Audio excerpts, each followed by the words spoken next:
En la semana de RCR, Red de Comunicación Regional, presentamos Don C. con César Zamora Bento.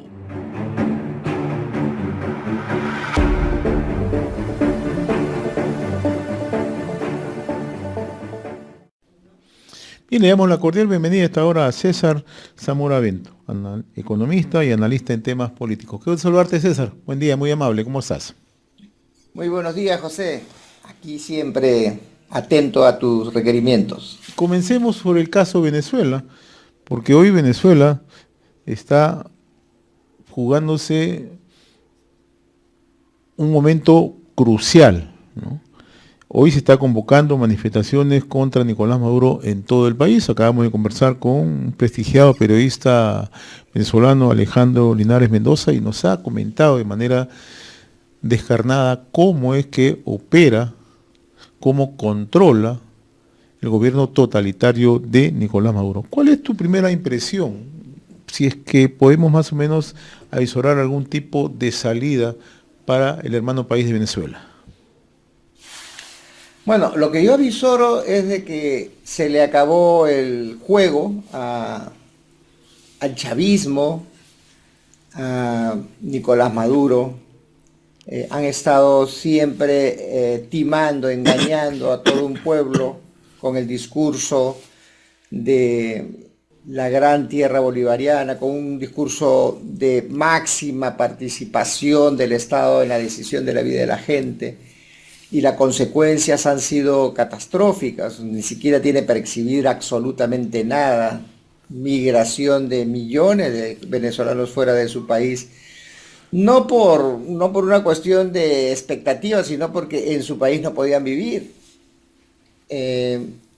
Las instituciones que rigen los destinos de los ciudadanos venezolanos en realidad no existe, porque todo es verticalizado a través del mando del presidente, que eso no debería suceder nunca en ningún país que por lo menos pretenda ser libre y desarrollarse.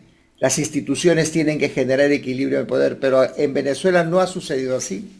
Ha engañado en varias ocasiones, recordemos la última elección en donde también había un paño de duda, de manipulación, también del ejercicio abusivo del poder, del monopolio de la fuerza y de la violencia. Pero parece que en esta ocasión le han cerrado todas esas posibilidades de querer salirse con la suya. Y parece, y confío que así sea, que Maduro y todos los secuaces que están sometiendo a un pueblo llamado a ser un pueblo libre, llamado a ser un pueblo desarrollado y con niveles de bienestar adecuados, se le acabó la jugada, se le acabaron las cartas y hoy más que nunca se ha demostrado de que ha manipulado unas elecciones, ¿no? Y va a tener que abdicar, claudicar y someterse, y eso seguramente le da mucho miedo, al imperio de la justicia, porque tiene muchas cosas por qué rendir.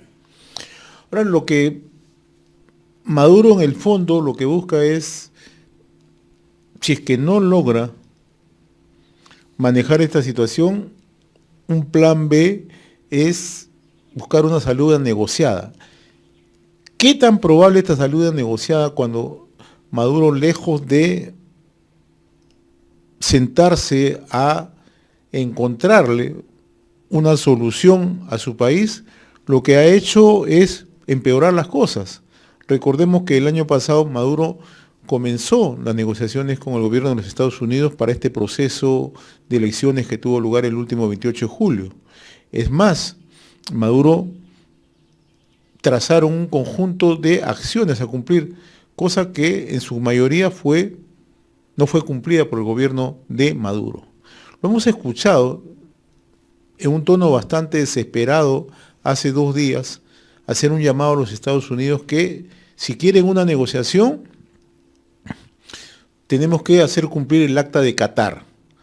Ayer conversaba con un prestigiado analista que ha sido miembro del Centro Carter, Luis Fernando Núñez, es venezolano, conoce muy de cerca la realidad en Venezuela, y nos explicaba que se trata de un documento que los venezolanos ni la comunidad internacional conoce, pero que esto es un gesto desesperado de Maduro, que al verse perdido, al verse acorralado, hoy intenta entrar a una solución negociada. ¿Hay espacio para esa solución negociada, crees tú, en Venezuela? Hay que ser muy ingenuos de pensar que Maduro va a cumplir a lo que se compromete en una salida negociada. No, yo particularmente algo así como no se negocia con delincuentes, no se negocia con terroristas, no se negocia con dictadores. Si tú le dejas ese espacio a Maduro, se perpetúa, es como la garrapata, se queda en el cuerpo y va a seguir succionando y no hay forma como tú puedas aleccionarlo o como lo puedas combinar a que cumpla las cosas que por demás ni siquiera deben ser condición. O sea, una salida negociada es cuando hay dudas, cuando, bueno, ni para ti ni para mí, vamos a buscar un punto intermedio. No, acá no hay dudas.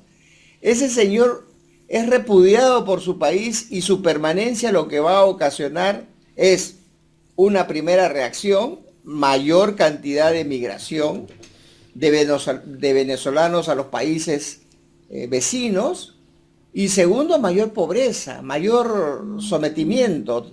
No puede haber un espacio de negociación, José, cuando las cosas son tan evidentes. Estarías dándole la razón, si, ok, vamos a negociar, o sea, tengo duda de lo que has hecho, cuando en las nubes tú ves con suma claridad cómo estos votos, estos padrones han sido vulgarmente, bueno, en realidad no se puede contrastar porque el oficialismo, la Junta Nacional Electoral ni siquiera ha mostrado para poder cotejar.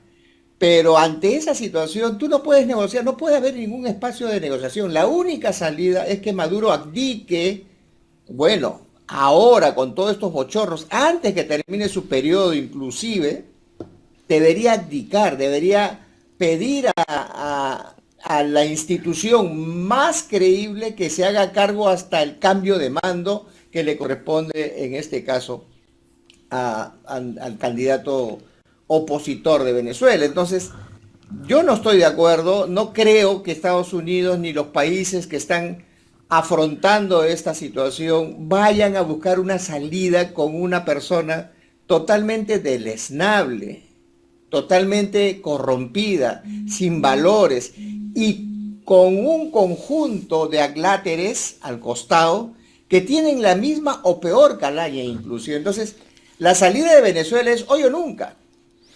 Ese es lo que yo creo que le conviene, hoy o nunca. Hoy se va Maduro y todos sus secuaces, porque mañana, si se sigue quedando, no va a tener posibilidades el pueblo venezolano de retomar su camino hacia la prosperidad y el desarrollo. El otro tema que se plantea en Venezuela en estos momentos y donde también la comunidad internacional no está al margen, es el apoyo que recibe abiertamente Nicolás Maduro de Vladimir Padrino, que es el jefe de las Fuerzas Armadas en Venezuela. Y hay un sector de analistas que señala que se puede dar la posibilidad de negociar con este sector de las Fuerzas Armadas para que le quiten el respaldo a Maduro y esto posibilitar ya una salida de Maduro, porque Maduro se respalda en este momento en las Fuerzas Armadas. Pero hay otro factor que poco se comenta en el Perú.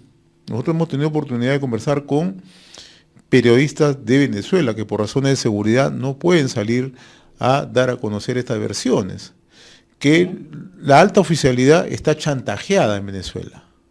O sea, han cometido actos ilícitos y todo esto está bajo control del régimen de Maduro y de Vladimir Padrino.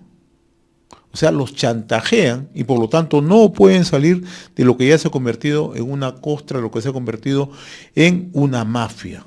O sea, hay dos escenarios, ¿no? Una negociación con Maduro, poco probable, y la otra con un sector de la oficialidad en Venezuela. ¿Cómo miras tú este panorama? Mira, lo describes con suma claridad y llega a una sola conclusión. En un primer momento, cuando el pueblo vivía engañado, ¿no? Las fuerzas militares gozaban del confort de ser gobierno, de respaldar a este régimen. Vivían de ese confort, estaban bien y siempre iban a defender el régimen porque estaban cómodos. Y lo que tú dices es cierto, tienen tanta carga de culpa, tantos crímenes que han cometido, que ahí viene el tema del chantaje. Yo me imagino que Maduro les dirá, si tú no me apoyas vas a ir preso porque tú has asesinado a tal, has tenido este comando. O sea, al final tú tienes que respaldarme hasta las últimas consecuencias porque si no tú caes conmigo. La típica de los mafiosos, ¿no? Y es verdad, eso es lo que está sucediendo. Entonces, lo único que cabría a este general que da todo el respaldo es lo que yo vi en un TikTok, no sé si será real o no, que sale su hermana Así es, sí es cierto. mostrando que se siente avergonzada y que le pide a su hermano que esté al lado del pueblo venezolano. O sea, lo que tiene que hacer este general es quitarle el apoyo, ponerse del lado del pueblo y someterse al castigo por los crímenes que hubiera cometido él y todos sus secuaces. O sea, es una cuestión moral que es lo que se aplicaría en este caso, José, porque no, tampoco habría de negociar con una persona que por su confort y su comodidad en algún momento de gloria, ahora pues sea perdonado porque al final se rindió sin tomar en cuenta todo el daño que ha causado a miles y miles de familias venezolanas. Entonces, yo creo que por ahí va el asunto. Tiene que reflexionar este general y tiene que decir, bueno, sí, no tiene mi respaldo y yo asumo las consecuencias de mis actos en el pasado. Vamos a analizar ahora un poco ya de política nacional, ¿no? Y tiene que ver con el mensaje de la presidenta Dina Boluarte el último 28 de julio y una de las propuestas planteadas es la creación del Ministerio de Infraestructura. ¿Es viable esta propuesta? ¿Es demagógica esta propuesta? ¿Cómo estás mirando este tema, César? José, la propuesta ha sido demagógica, ¿ah? De arranque. Ha sido demagógica, es algo como que sacó el conejo del sombrero. Entonces ha generado lo que estamos haciendo ahorita, una discusión sobre un tema que al final, como se ha planteado, es más de lo mismo, pero podría tener un ribete de, uy, qué bien, un ministerio de infraestructura. Sin embargo, ya quienes queremos ir un paso más adelante, lo podríamos, a ver, José, y recreemos esta idea. Ya, ok.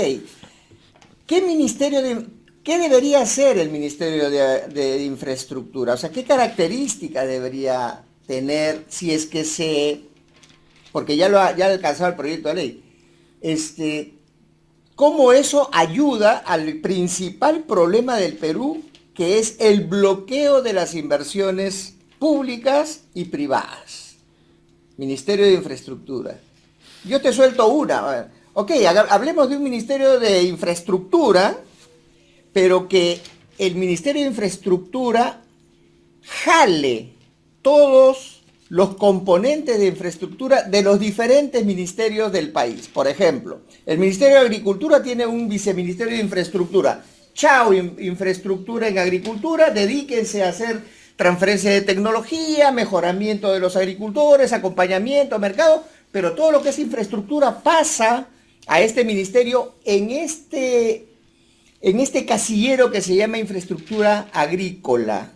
Ministerio de Educación, ok, ustedes dedíquense a la política educativa y yo les quito todo este componente para manejarlo a través del Ministerio de Infraestructura de lo que es escuelas, universidades, etcétera, etcétera. Así. O sea, si es que el gobierno hubiese tenido un plan elaborado, lo hubiera planteado de esta manera y sería un golazo, porque tendrías un solo ministerio que agarra todo el componente de infraestructura, le quitas a los demás ministerios esa mermelada que tanto los distrae y se desocupa de su verdadera función ministerial, y entonces tú estarías con un ente fiscalizador más arriba de este Ministerio de Infraestructura fiscalizando por la cantidad de monto que va a manejar, y tendríamos por lo menos una alternativa. Ahorita te lo estoy diciendo así de lo que he estado pensando desde que salió esta noticia, pero sentado en papel, con un organigrama, con una decisión política, seguramente se puede hacer un mejor diseño, pero eso sí, ¿quién va a soltar la mamadera? Agricultura dejará infraestructura de riego, educación, colegios y todos los demás ministerios que tienen su propia área o su viceministerio de infraestructura, ¿dejarán? Esa es la pregunta, esa es la gran pregunta. Pero digo, hay mucho por pensar antes de haber lanzado una idea así como sacando un conejo del sombrero, ¿no? Y además porque recientemente este mismo gobierno creó la Autoridad Nacional de Infraestructura, ANIN. Y entonces hay quienes interpretan esto como un contrasentido. Y ayer alguien, Sería un complemento. y ayer alguien me decía, a este ritmo mejor es crear un ministerio contra la corrupción, me decía. Porque justamente los problemas se estriban ahí, me decía.